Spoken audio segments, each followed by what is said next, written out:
I was standing in my empty living room when my phone rang for the 47th time that week. Same name flashing on the screen. Same desperate voice I'd been ignoring for 3 months. My daughter-in-law wanted to talk. Well, she'd had her chance to talk when she held my grandchildren hostage for money. Now I was 5,000 miles away, sipping espresso in a cafe overlooking the Mediterranean, and her calls meant absolutely nothing to me anymore. My name is Linda Thompson, and I'm 72 years old. Before you hear this story, I want to know, where are you watching this from? Drop your location in the comments, because what I'm about to tell you could happen anywhere, to anyone. And if you've ever been manipulated by family, used like an ATM machine, or had the people you love most weaponized against you, you'll understand every single decision I made. This story isn't about revenge. It's about freedom. It's about what happens when you finally say enough is enough. Let me take you back to where this all began. My son Marcus has always been my pride and joy. I raised him as a single mother after his father walked out when Marcus was only 3 years old.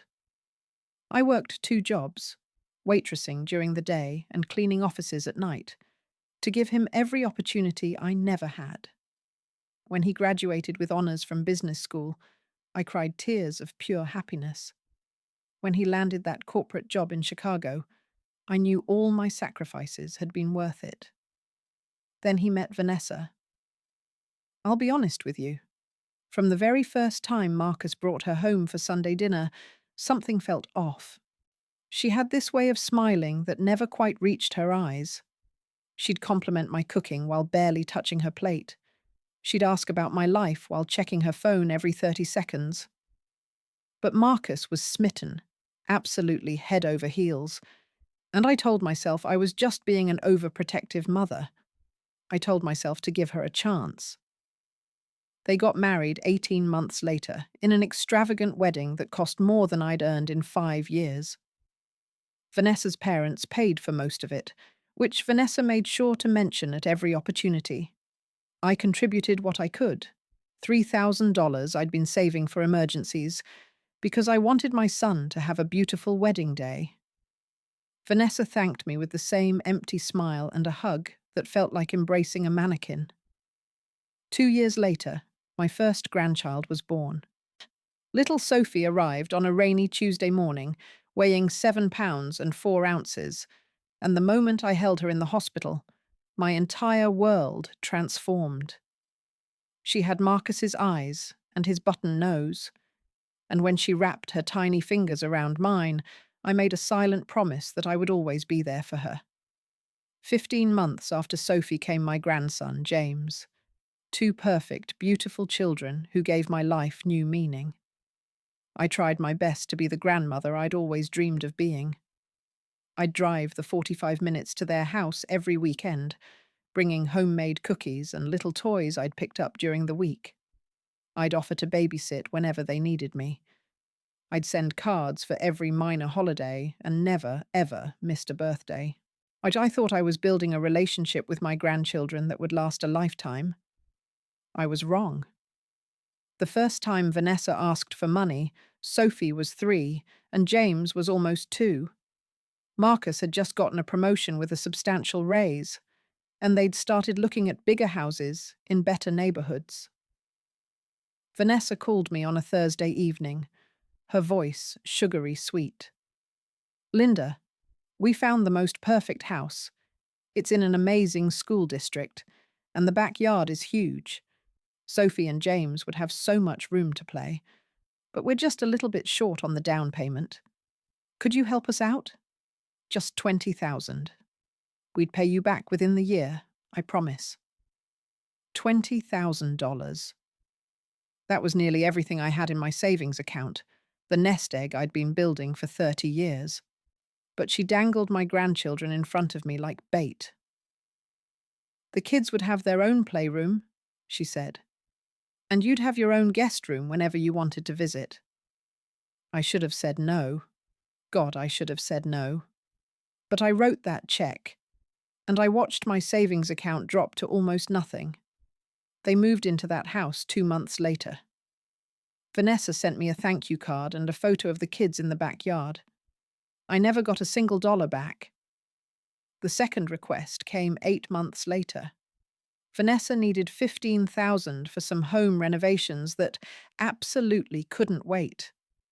The third request was $12,000 for a family vacation to Hawaii because the kids needed to make memories. Each time, Vanessa would mention the children, remind me how these things would benefit Sophie and James. She make me feel like saying no meant I didn't love my grandchildren enough. I took out a second mortgage on my house. I cashed in bonds I'd been saving since Marcus was a baby.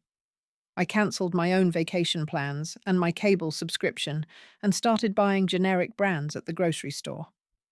I gave and gave and gave until I had almost nothing left to give. And then came the day that changed everything. It was Sophie's 5th birthday party.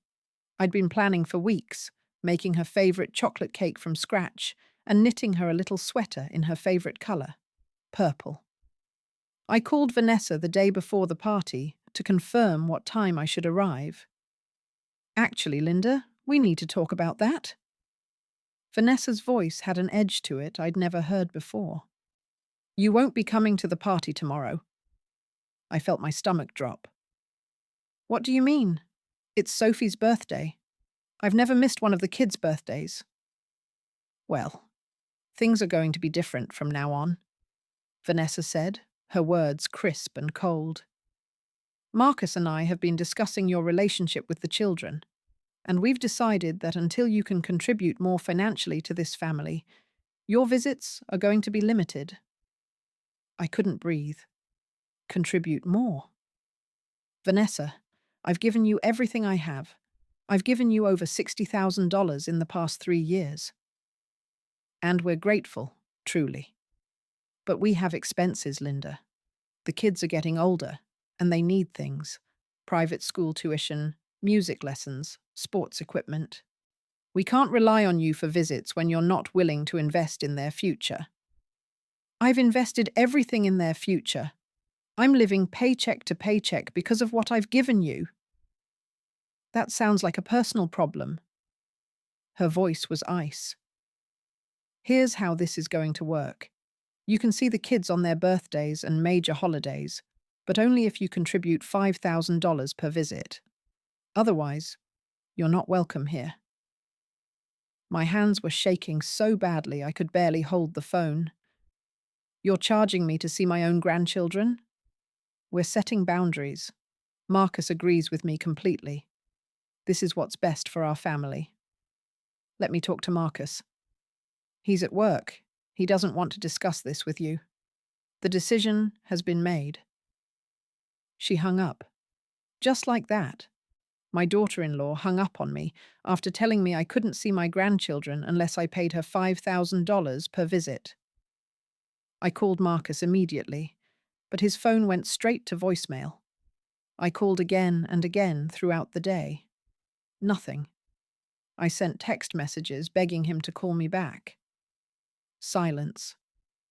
I drove to their house that evening and found the gates closed and locked. I could see Sophie's birthday decorations through the windows, balloons and streamers in every colour. And I stood there in my car, crying so hard I thought my heart might actually break. My son never called me back.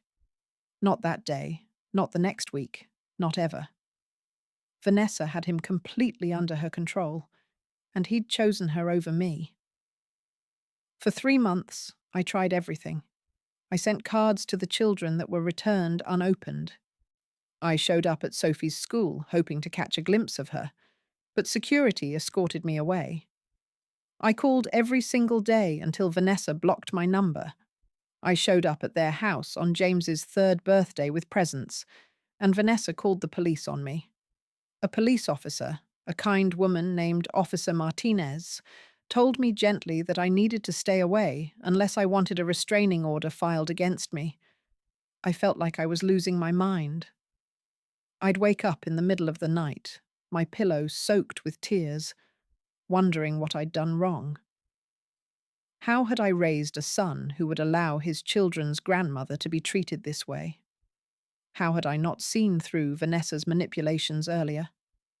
But slowly, through the fog of grief and confusion, anger began to surface. Real, burning anger. I'd given this woman everything. I'd emptied my bank accounts, mortgaged my future, sacrificed my own comfort and security, and she'd still decided I wasn't good enough to see my own grandchildren. She'd turned my son against me. She'd taken everything I had and then slammed the door in my face. And then one night, sitting alone in my small house with its second mortgage and empty rooms, I had a thought that changed everything.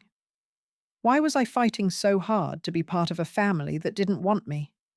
I was 70 years old. I'd spent my entire adult life sacrificing for other people. First for Marcus, then for Vanessa, then for grandchildren I wasn't even allowed to see. What had I done for myself? When was the last time I'd made a decision based on what I wanted, not what someone else needed from me? The answer was never. I had never, in 70 years, I put myself first. So I decided to start. I went to see a financial advisor named Robert Stevens, a patient man in his 50s who looked at my financial situation and winced. "Mrs. Thompson," he said carefully, "you're in a difficult position. The second mortgage on your house is substantial, and with your current income, you're looking at working until you're 80 just to keep your head above water." "What if I sold the house?" I asked. He pulled up some numbers on his computer. "Your house is worth approximately $320,000. After paying off both mortgages and the home equity line of credit you took out last year, you'd walk away with about $90,000. $90,000. It wasn't a fortune, but it was enough. What could I do with $90,000? Robert smiled. "Mrs. Thompson, with $90,000 and your Social Security, you could live quite comfortably in many parts of the world. Have you ever thought about retiring abroad?" I hadn't. But suddenly, sitting in that office, I realized I'd been thinking about it my entire life without knowing it. All those travel magazines I'd collected and never read. All those documentaries about Italy and Spain and Portugal I'd watched late at night. All those daydreams I'd had about cobblestone streets and outdoor cafes and a life that didn't revolve around other people's demands. "Tell me more," I said. Over the next 2 months, I made plans in secret. I researched countries where American retirees could live well on modest incomes. I read blogs and joined Facebook groups and talked to dozens of people who'd made the leap. I learned about residency requirements and healthcare systems and cost of living. And then I found it. My perfect place. A small coastal town in Portugal where the sun shone 300 days a year, and a one-bedroom apartment with an ocean view cost less than $400 a month. Where fresh fish and vegetables from the local market could feed me for a week on what I used to spend on a single dinner out with Marcus and Vanessa. Where Americans were welcome, and English was widely spoken, and the pace of life was slow and peaceful. If you're thinking about subscribing to hear how this story ends, do it now. Trust me, you won't want to miss what happens next. I put my house on the market. It sold in 3 weeks to a young couple expecting their first baby. I had a giant yard sale and sold almost everything I owned. Furniture, dishes, clothes, all the things I'd accumulated over a lifetime. What I couldn't sell, I donated. What I couldn't donate, I threw away. I kept one suitcase of clothes, a box of photo albums, and my grandmother's wedding ring. Everything else went. I didn't tell Marcus. I didn't tell Vanessa. I didn't tell anyone except my lawyer, who helped me set up the paperwork, and my friend Helen from church, who'd been my rock through all of this. "Are you sure about this?" Helen asked me the night before I left, her eyes wet with tears. "You're really going to leave everything behind?" What am I leaving behind? I asked her. A son who won't speak to me? A daughter-in-law who sees me as a human ATM? Grandchildren I'm not allowed to see? A house I can barely afford? A job that exhausted me? Helen, I'm not leaving anything behind. I'm running towards something better. She hugged me tight. Then fly free, Linda. Fly free and be happy. I landed in Lisbon on a Tuesday morning in September. The sky was impossibly blue. The air smelled like salt and flowers, and for the first time in years, I felt like I could breathe properly. I took a train to my new town, a place called Lagos in the Algarve region. My apartment was even more beautiful than the photos. White walls and blue tiles and windows that overlooked the ocean. I could hear waves from my bedroom. I could walk to the beach in 5 minutes. I spent my first week just exploring. I walked along the cliffs and watched the sunset paint the sky orange and pink. I discovered a bakery that made pastel de nata that melted on my tongue. I found a cafe where the owner, a lovely woman named Maria, served me coffee and practiced English with me while I practiced Portuguese with her. I made friends with other expats, retired teachers and nurses and accountants, who'd also decided that life was too short to spend it being miserable. We'd meet for walks along the beach, or dinners where we'd cook together and share stories. We'd take day trips to nearby towns, exploring castles and markets, and tiny churches covered in blue and white tiles. I joined a local book club. I took painting classes. I volunteered at an animal shelter, walking dogs along the beach every Wednesday morning. I learned to make traditional Portuguese fish stew from my neighbour, an 80-year-old woman named Fernanda, who spoke no English but communicated perfectly through gestures and laughter. My social security check and my savings covered all my expenses with money left over. I wasn't wealthy, but I wasn't stressed. I could buy a new dress without calculating whether it would put me in debt. I could treat myself to a nice dinner out without anxiety. I could actually save money again, building a little cushion for emergencies. For the first time in my life, I was living instead of just surviving. I'd been in Portugal for 6 weeks when Vanessa figured out I'd left the country. I'd blocked her number, but she called from different numbers. Marcus's cell, their home phone, numbers I didn't recognize. I let them all go to voicemail. The first message was furious. Linda, what the hell do you think you're doing? You sold your house without telling anyone? You moved to Portugal? We need to talk immediately. Call me back. I deleted it. The second message came 2 days later. Her tone shifted to concern. Linda, honey, we're all so worried about you. Marcus is beside himself. The kids keep asking about you. Please call us and let us know you're okay. I deleted it. The messages kept coming. Angry, then pleading, then manipulative, then threatening. Vanessa tried every tactic she'd ever used on me, but from 5,000 miles away, her words had no power. I'd finally found the perfect distance between myself and her manipulation. Then, 3 months after I'd left, I got a message that was different. Linda, this is Marcus. My son's voice cracked with emotion. Mom, please. Vanessa told me everything. I didn't know. I swear I didn't know how bad things had gotten between you two. I should have paid more attention. I should have stood up for you. Please call me back. I need to talk to you. I almost believed him. Almost. But then I remembered that he'd ignored my calls for months. He'd allowed his wife to ban me from seeing my grandchildren. He'd stood by while she extorted money from me and then cut me off completely. Whether he'd known the full extent of Vanessa's behavior or not, he'd chosen not to see it. He'd chosen the easy path of letting his wife handle his mother so he wouldn't have to deal with conflict. I didn't call him back. 4 months into my Portuguese adventure, Helen called me with news. She'd run into Marcus at the grocery store. He'd looked terrible. exhausted, stressed, much thinner than the last time she'd seen him. He told me everything, Helen said. Linda, Vanessa has been draining them dry. Remember all that money you gave them?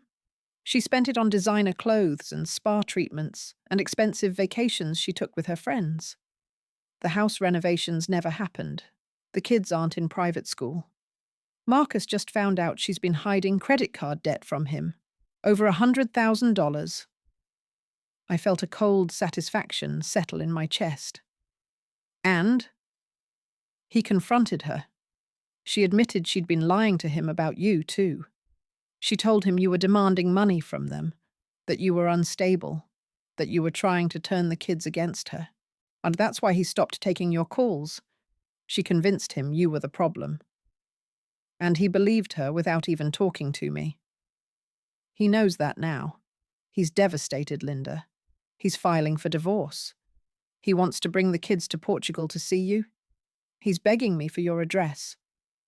I looked out my window at the ocean, sparkling in the afternoon sun. I thought about Sophie and James, who would be 6 and 4 now. I thought about how much I missed them, how much I wanted to see them. But I also thought about how Marcus had failed me, how he'd chosen his wife's lies over his mother's truth, how he'd allowed his children to be used as weapons against me. Tell him I'll think about it, I said finally. Marcus showed up in Lagos 2 weeks later. I didn't give him my address, but I agreed to meet him at a cafe near the beach. I arrived early, ordered a coffee, and watched him walk up the cobblestone street, looking lost and broken. He saw me sitting there and his face crumpled. "Mum," he said, and started crying right there in the middle of the cafe. We talked for 3 hours. He told me everything. How Vanessa had manipulated him, isolated him from friends who tried to warn him, maxed out credit cards in his name, lied about where money was going. How he'd been working 80-hour weeks trying to keep up with her spending while she told him it was all for the kids. How she'd convinced him I was the toxic one, demanding and difficult and trying to control their lives. "I should have known," he kept saying. "I should have known." "Yes," I agreed. "You should have. Can you forgive me?" I looked at my son, this man I'd raised, who'd hurt me more deeply than anyone else ever could. "I don't know yet," I said honestly. "You broke my heart, Marcus. You allowed your wife to extort money from me and then cut me off from my grandchildren. You chose to believe her lies without even talking to me. That's not something I can just forgive, because you finally figured out what she really was." I know. I know I don't deserve forgiveness. But the kids, Mom, Sophie asks about you constantly. She has your picture in her room. James doesn't understand why his grandma disappeared. That hurt. That hurt more than anything. You told them I disappeared? Vanessa told them you moved away because you didn't love them anymore. I didn't know until last week. Mum, I'm so sorry. I'm trying to fix this. I'm getting full custody. Vanessa doesn't want it anyway. She's already moved in with some guy she's been seeing. I'm selling the house to pay off the debt. I'm starting over. And I want you in our lives. The kids need you. I stirred my coffee, watching the cream swirl in patterns. I need time to think about what that looks like. Can I bring them to visit? Please? Just for a few days? I'll pay for everything. I'll stay in a hotel. I just want them to see you, to know you didn't abandon them. I thought about it for a long time. Finally, I said, "Okay, but on my terms. You'll stay in a hotel, and we'll have scheduled visits. I'm not dropping everything to revolve my life around you and the kids anymore. I have a life here now, Marcus. I have friends and commitments and a routine that makes me happy. If you want to be part of my life, you have to respect that this is my life now." He nodded, wiping his eyes. "Thank you, Mum. Thank you." Marcus brought Sophie and James to Portugal a month later. I met them at the beach, my heart pounding so hard I thought I might be sick. The kids were bigger than I remembered. Sophie tall and leggy, James with Marcus's dimples and my green eyes. Sophie saw me first. She stopped dead in her tracks, staring. "Grandma Linda?" "Hi, sweetheart," I said, my voice shaking. She ran to me then, this beautiful 6-year-old girl, and threw her arms around my waist. "I knew you didn't stop loving us," she said into my shirt. I knew it. James was more hesitant, clinging to his father's hand, and he'd only been 2 when I'd last seen him. He didn't really remember me. But Sophie pulled him over, and I knelt down to his level. "Hi, James. I'm your Grandma Linda. I've missed you so much." "Daddy said you live by the ocean now," he said shyly. "I do. Would you like to see it?" We spent the afternoon on the beach. Sophie collected shells while James built sandcastles, and I sat nearby, watching them, marveling at how much they'd grown. Marcus kept his distance, letting me have this time with them, and I was grateful for that. Over the next few days, we fell into a rhythm. I'd meet the kids every morning, and we'd explore the town together. I showed them my favorite bakery, and Sophie fell in love with the pastries. We painted together in my little apartment. We walked along the cliffs and watched dolphins jumping in the waves. James sat in my lap while I read him stories, and Sophie told me about school and her friends and her dance classes. On their last night, Sophie cried when I told them they had to go home. "I want to stay with you," she sobbed. "I know, baby, but you have school and your friends and your life back home. I'll visit, though, and you can come back here too." "Promise?" "I promise." Marcus pulled me aside before they left for the airport. "Thank you," he said, "for giving us this chance." "I did it for them, not for you," I said. "But Marcus, I want you to understand something. I'm not coming back to America to be the grandmother who babysits whenever you need me or who empties her bank account when you ask. I have boundaries now. I have a life that I love. If you want me in your life, you need to respect that." "I will. I promise. I will." That was 6 months ago. Marcus and the kids have visited twice more. We video chat every Sunday. Sophie sends me drawings in the mail. James started calling me Grandma by the ocean, which makes me smile every time. Vanessa still calls sometimes, from new numbers I don't have blocked yet. The messages are desperate now, begging me to talk to Marcus on her behalf, asking for money for lawyers, accusing me of turning everyone against her. I delete them without listening to the whole thing. Marcus is rebuilding his life. He sold the big house and moved into a modest apartment. He's in therapy, working through how he let himself be controlled and manipulated. He's building a better relationship with his kids, actually present instead of constantly working to fund Vanessa's lifestyle. And me? I'm thriving. I'm 73 now, and I've never been happier. I wake up every morning to the sound of waves and the smell of coffee from the cafe downstairs. I spend my days painting, reading, walking, exploring. I have friends who value me for who I am, not what I can give them. I have enough money to live comfortably and save for the future. I have peace. Last week, I went to dinner with some friends, Americans and Portuguese and British, all of us choosing this beautiful life on the edge of the ocean. Maria from the cafe made a toast.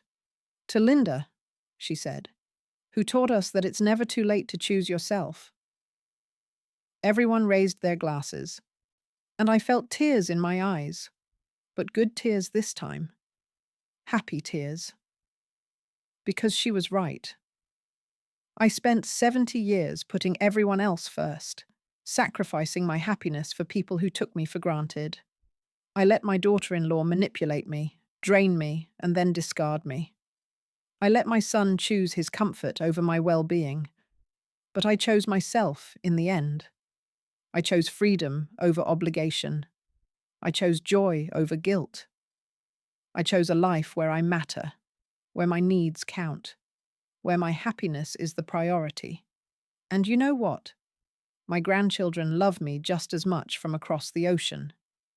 Maybe more, because the time we spend together now is intentional and precious, not obligatory. They're learning that Grandma Linda is a person with her own dreams and adventures, not just someone who exists to serve their family. Vanessa is still calling. Let her call. Her voice can't reach me anymore. I'm too far away, too happy, too free. I'm standing on my balcony right now, watching the sun set over the Atlantic Ocean, painting the sky in shades of gold and rose. I can hear my neighbours laughing below, the sound of Portuguese guitar drifting from somewhere down the street. Tomorrow, I'm taking a day trip to a medieval village in the mountains. Next month, I'm going to Spain with friends. This is my life now, mine, and nobody can take it from me ever again.